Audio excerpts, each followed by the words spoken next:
21 Mei.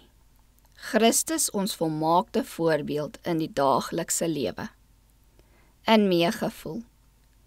En toe Jesus uitgaan, het hy 'n groot skare gesien en innig jammer vir hulle gevoel. En hy het hulle siekes gesond gemaak. Matteus 14, vers 14.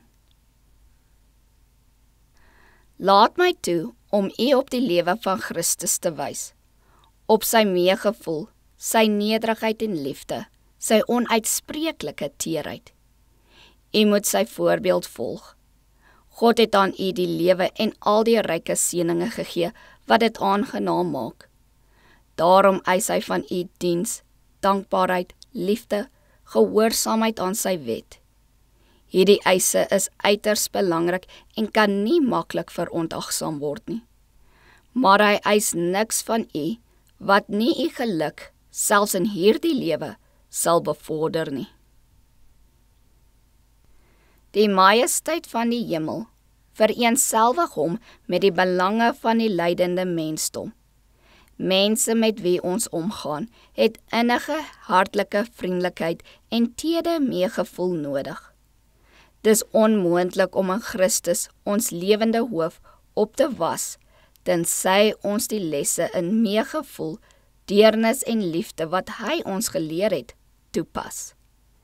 Dis onmoontlik om die beeld van Christus te weerspieël as hierdie liefde wat in die hemel ontstaan, uit die siel ontbreek. Niemand sal deur die hemelpoorte gaan, tensy hy hierdie hoedanigheid weerspieël nie. As die Heiland een onheilige daad gepleeg het, sou dit die voorbeeld bederf het, en dan kon hy nie vir ons 'n volmaakte voorbeeld gewees het nie. Maar hoewel hy in alle opsigte net soos ons versoek is, was daar geen sweem van sonde in hom nie. Hy verkondig sy karakter by mond van die profeet deur te sê, ek is die Here wat goedertierenheid, reg en geregtigheid op aarde doen, want in die dinge het ek 'n behaag.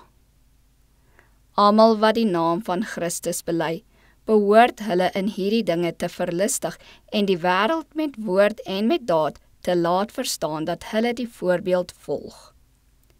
Elkeen wat in Christus glo, moet die werke van Christus doen. Die Here is aan hulle voorgehou as een wat goedertierenheid, reg en geregtigheid op aarde doen. En dit is die vrugte wat die opregte Christen voortbring.